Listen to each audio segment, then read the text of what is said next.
रंग, गुलाल और उत्साह से भरे होली के पर्व पर इस बार एक खगोलीय घटना भी लोगों का ध्यान खींच रही है। पंचांग के अनुसार होली के दिन इस बार चंद्र ग्रहण लगने जा रहा है, जिसे लेकर लोगों के मन में कई सवाल हैं, जैसे कि क्या ये ग्रहण भारत में दिखाई देगा, क्या इस दिन सूतक काल मान्य होगा और धार्मिक कार्यों पर इसका क्या प्रभाव पड़ेगा। इस बार होली खेली जाएगी या नहीं, होलिका दहन होगा या नहीं। क्योंकि ये ग्रहण फाल्गुन मास की पूर्णिमा पर पड़ रहा है, ऐसे में इसका धार्मिक महत्व भी खास माना जा रहा है। तो दोस्तों चलिए जानते हैं होली पर लगने वाले चंद्र ग्रहण से जुड़ी हुई पूरी जानकारी। इस जानकारी के लिए वीडियो में हमारे साथ अंत तक बने रहिएगा, जिससे कि आपको सही और सटीक जानकारी प्राप्त हो पाए। दोस्तों वैदिक पंचांग के अनुसार इस साल का पहला चंद्र ग्रहण 3 मार्च को पड़ने जा रहा है। पंचांग के अनुसार ये ग्रहण दोपहर 2:16 से शुरू होगा और शाम को 5:33 तक रहेगा। दोस्तों खास बात यह है कि ये एक पूर्ण चंद्र ग्रहण होगा। जिस ज्योतिषियों के अनुसार पूर्ण चंद्र ग्रहण एक महत्वपूर्ण खगोलीय घटना होती है। ये तब घटित होती है जब पृथ्वी, सूर्य और चंद्रमा के बीच आ जाती है, जिसके कारण सूर्य की किरणें सीधे चंद्रमा तक नहीं पहुंच पाती और चंद्रमा पूरी तरह से पृथ्वी की छाया में आ जाता है। दोस्तों साल का ये पहला चंद्र ग्रहण भारत में देखा जा सकेगा। खास तौर से पूर्वी भारत में इसका सबसे स्पष्ट नजारा होगा। दोस्तों जैसा कि आप जानते हैं कि साल का पहला चंद्र ग्रहण भारत में दिखाई देगा, ऐसे में इस बार सूतक काल के नियम भी लागू माने जाएंगे। धार्मिक मान्यताओं के अनुसार चंद्र ग्रहण शुरू होने के करीबन 9 घंटे पहले सूतक शुरू हो जाता है। इस गणना के मुताबिक 3 मार्च को सुबह 9:39 से लेकर के सूतक काल शुरू हो जाएगा, जो ग्रहण की समाप्ति के साथ ही समाप्त माना जाएगा। दोस्तों सनातन परंपरा में फाल्गुन मास की पूर्णिमा का खास महत्व है और इसके अगले दिन ही चंद्र ग्रहण लग रहा है। ऐसे में बहुत चीजें बदल जाएंगी। इस दिन आप रंग नहीं खेल सकते हैं। 3 मार्च को पूर्णिमा तिथि को होली से जुड़ा कोई काम नहीं होगा, क्योंकि इस दिन चंद्र ग्रहण रहेगा। ज्योतिषीय और धार्मिक नजरिए से ये ग्रहण खास होने वाला है। ऐसा चंद्र ग्रहण 122 साल पहले पड़ा था, अर्थात 122 साल के बाद ये चंद्र ग्रहण इस तरह का पड़ने वाला है। दोस्तों चलिए जानते हैं कि होली के दिन चंद्र ग्रहण का क्या असर होगा। होलिका दहन इस बार भद्रा के कारण रात 12 बजे के बाद हो जाएगी, लेकिन इस बार रंगों की होली पर ग्रहण लग रहा है। वैदिक पंचांग के अनुसार 2 मार्च 2026 यानी सोमवार को चतुर्दशी तिथि शाम को 5:18 तक रहेगी। उसके बाद तुरंत पूर्णिमा तिथि शुरू हो जाएगी। शास्त्रों का नियम है कि होलिका दहन हमेशा पूर्णिमा तिथि में ही किया जाता है, लेकिन इस बार पूर्णिमा के साथ ही भद्रा का आगमन भी हो रहा है।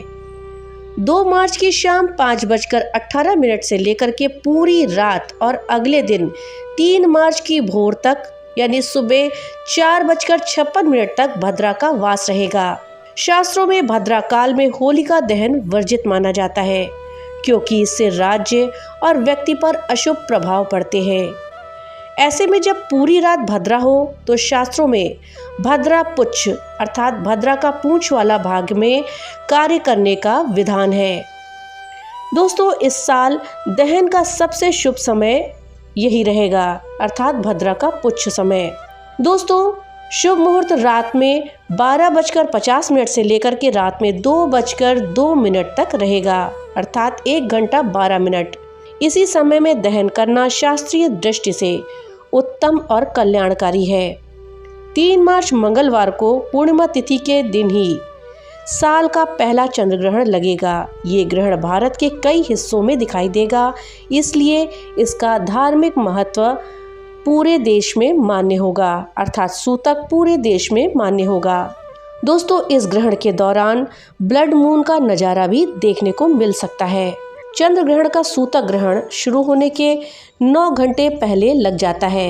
इसका मतलब ये है कि 3 मार्च को सुबह 6:20 से लेकर सूतक लग जाएगा। सूतक लगते ही मंदिरों के कपाट बंद हो जाएंगे।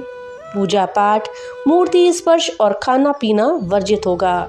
सूतक और ग्रहण के साये में होली की डंडा या गुलाल रंग खेलना अशुभ माना जाएगा, इसलिए 3 मार्च को रंग वाली होली नहीं मनाई जाएगी। 3 मार्च की शाम को ग्रहण खत्म होने के बाद शुद्धिकरण और स्नान होगा। इसके अगले दिन यानी 4 मार्च 2026 बुधवार को सूर्योदय के समय चैत्र कृष्ण प्रतिपदा तिथि रहेगी। शास्त्रीय मर्यादा के अनुसार ग्रहण और सूतक से मुक्त होने के बाद इसी दिन पूरे देश में धूमधाम से रंगों का त्योहार मनाया जाएगा। होलिका दहन से 8 दिन पहले लगने वाले होलाष्टक इस वर्ष 24 फरवरी से 3 मार्च तक रहेगा। दोस्तों, अब प्रश्न उठता है कि इस बार होली में ग्रहण के दौरान हमें क्या सावधानियां बरतनी होंगी और हमें क्या उपाय अपनाने होंगे। तो चलिए जानते हैं। दोस्तों, सूतक लगने से पहले अर्थात 3 मार्च की सुबह दूध, दही और पके हुए खाने में तुलसी के पत्ते आपको जरूर डाल देने हैं। ग्रहण के समय गर्भवती स्त्रियों को बाहर नहीं निकलना चाहिए और न ही किसी नुकीली चीज जैसे कि सुई, कैंची या धारदार चीज का इस्तेमाल करना है। ग्रहण खत्म होने के बाद अर्थात 3 मार्च को शाम 7 बजे के बाद स्नान कर लें और सफेद वस्त्र, चावल या चीनी का दान करें। इससे ग्रहण का अशुभ प्रभाव कम हो जाता है। ग्रहण के दौरान ओम नमः शिवाय मंत्र का जाप करना होली पर कई गुना फलदायी होगा। दोस्तों, चलिए अब जानते हैं कि आखिर चंद्र ग्रहण कितने प्रकार का होता है। दोस्तों, चंद्र ग्रहण मुख्य रूप से 3 प्रकार का होता है। पहला है आंशिक चंद्र ग्रहण। जब चंद्रमा का केवल कुछ हिस्सा ही पृथ्वी की छाया में आता है तब इसे आंशिक चंद्र ग्रहण कहा जाता है। इस स्थिति में चंद्रमा पूरी तरह से ढकता नहीं है बल्कि उसका एक भाग ही प्रभावित होता है। दूसरा है पूर्ण चंद्र ग्रहण। जब चंद्रमा पूरी तरह पृथ्वी की छाया में आ जाता है और सूर्य की किरणें उस तक नहीं पहुंच पाती तब पूर्ण चंद्र ग्रहण लगता है। इस दौरान चंद्रमा का रंग हल्का लाल या तांबे जैसा दिखाई दे सकता है। और तीसरा है उपछाया चंद्र ग्रहण। दोस्तों, ये वो ग्रहण होता है जब चंद्रमा पृथ्वी की उपछाया से होकर गुजरता है, तब इसे उपछाया चंद्र ग्रहण कहा जाता है। इसमें चंद्रमा पर हल्का सा प्रभाव दिखाई देता है जिसे सामान्य रूप से पहचानना थोड़ा कठिन हो जाता है। तो दोस्तों, ये थी जानकारी कि इस बार चंद्र ग्रहण के साये में हमें किस तरह से होली का पर्व मनाना है। जानकारी आपको कैसी लगी हमें कमेंट बॉक्स में लिख करके जरूर बताइएगा। वीडियो अगर थोड़ी सी भी अच्छी लगी हो तो वीडियो को लाइक करिएगा और ज़्यादा से ज़्यादा शेयर करिएगा, जिससे कि ये जानकारी अधिकतर लोगों तक पहुँच पाए। और हाँ, अगर चैनल पे पहली बार आए हैं तो कृपया चैनल को सब्सक्राइब कर दीजिएगा और बेल आइकन दबाना ना भूलिएगा, जिससे कि मेरी वीडियो सबसे पहले आप तक पहुंच सके। तो मिलते हैं अगली एक नई वीडियो के साथ, तब तक के लिए राधे राधे।